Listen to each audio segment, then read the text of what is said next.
Touch on this in the medical student side of the video, so we won't labor the first few slides too much as it is. But with these, I think it's an important thing to be clear that when you hear some patients say they've got a knee dislocation, they often mean a patellar dislocation, and also the incidence of it, just to know that it is primarily a female issue, and depending on the paper that you read, it'll be somewhere between 29 to 43 and 100,000.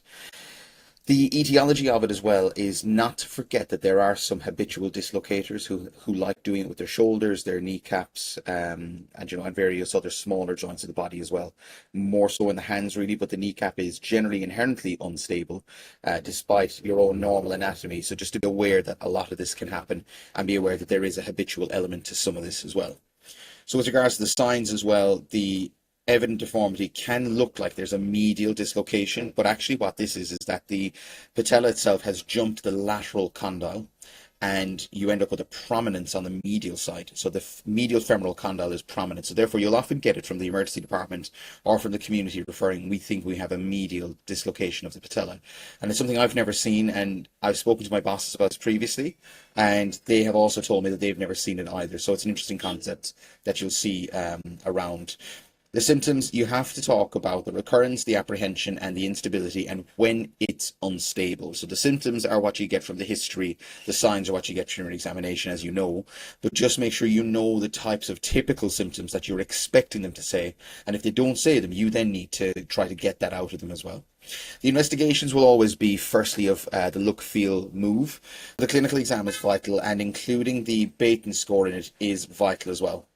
Plain films are very important, but be very careful not to talk about anything that you see on the plain films that can't be absolutely proven. Now, what I mean by this is that the plain films will only show you the osseous surfaces. It won't show you the cartilaginous surfaces of the trochlea specifically.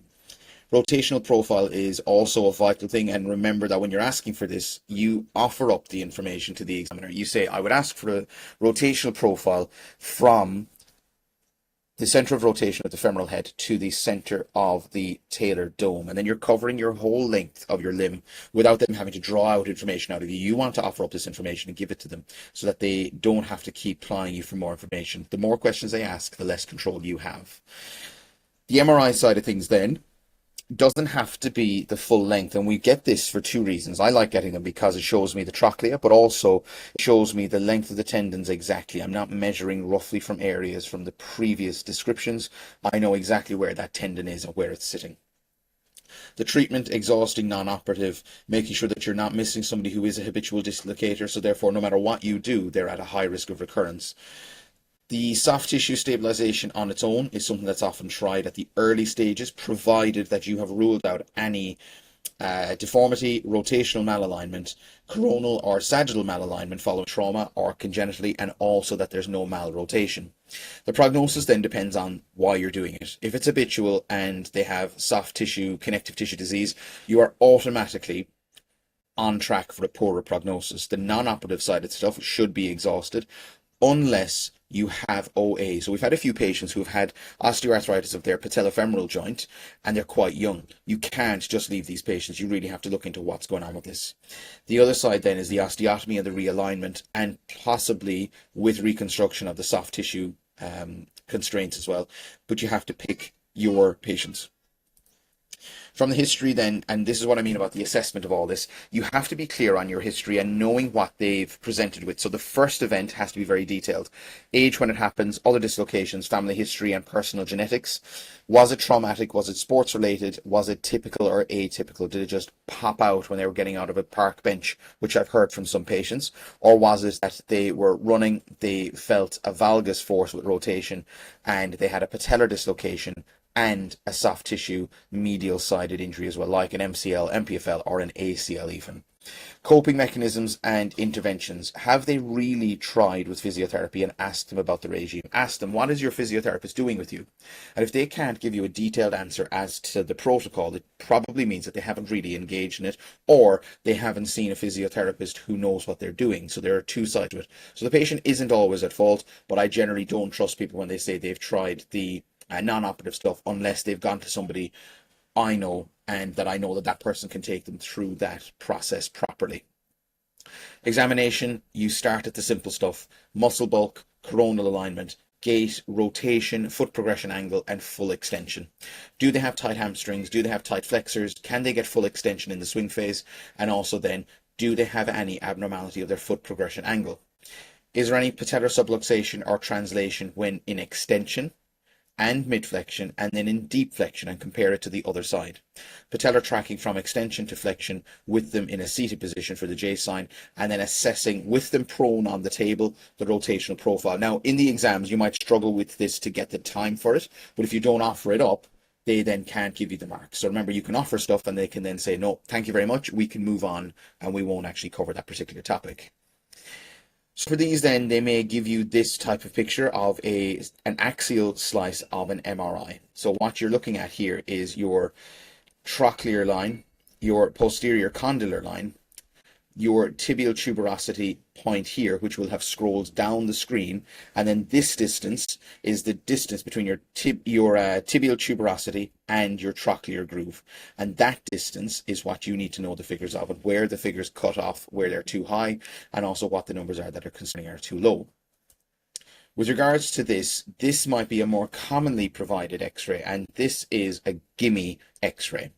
So you can talk about the simple kind of concepts that this is a standing, because you can see over here that this is erect, bilateral AP view of the knees, which is cut off a little bit too high here. So I would like to see a bit more of this ideally to be able to draw my anatomical femoral axis. However, I can see that the patellae are sitting high and allowing for rotation, and this looks like that it is correctly rotated and at least symmetrical. They are also sitting laterally and possibly even hitching over the lateral femoral condyle. You want to talk about and look at the radiology processes that the radiographers do for their x-rays. They normally want to get the patellae facing forwards, but to do that, sometimes you'll end up with people's feet and they end up turning massively inwards. Or if they are facing forwards, sometimes you might have them facing with a huge foot progression angle where they're very far out as well. So you can say that I would like to see from this patient, I can see that they have a foot progression angle, whatever way you're looking at, but you can then comment on how you would like the x-rays to be taken. The treatment is always exhaust and non-operative unless they have OA, and generally the worry here is that it's in the PFJ. You don't really worry about the OA and the other two compartments in the patellar instability cases.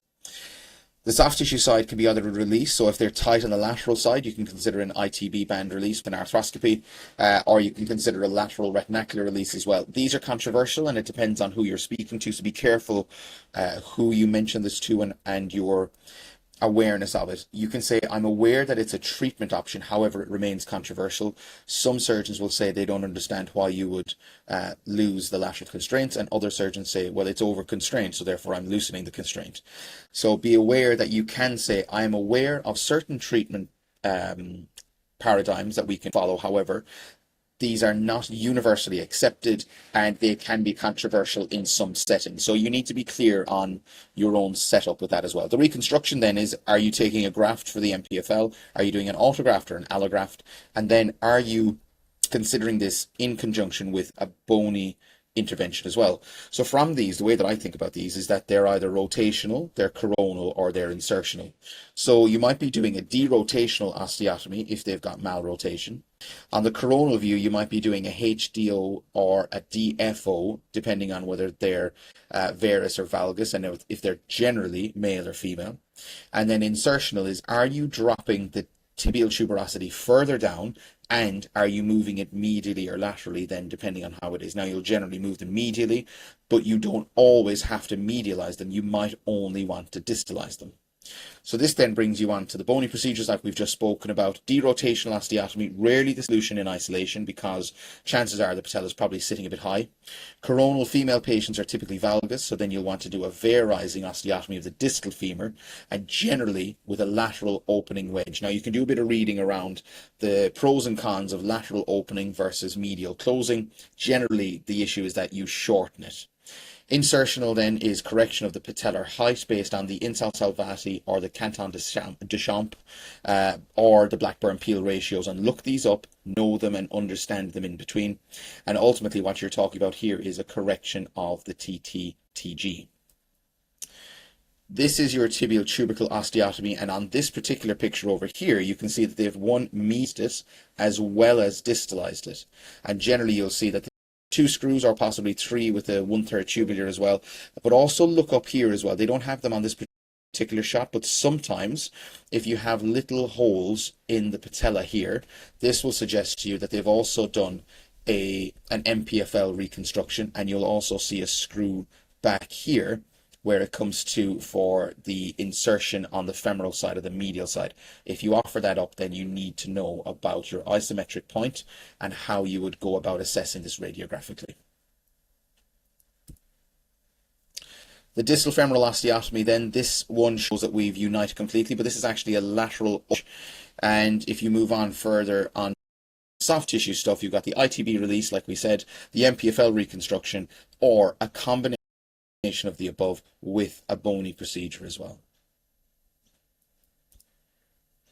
From this side here, you'll see that we have our isometric point for the soft tissues, and again be able to say that where you would find this, how you identify it, your radiographic rotations and your parameters for this, and what you are aiming to achieve in doing so. You can't just learn it off as to why you're doing it in the sense of, or how you're doing it rather. You need to be able to say why you're doing it and what the expected benefit from this is.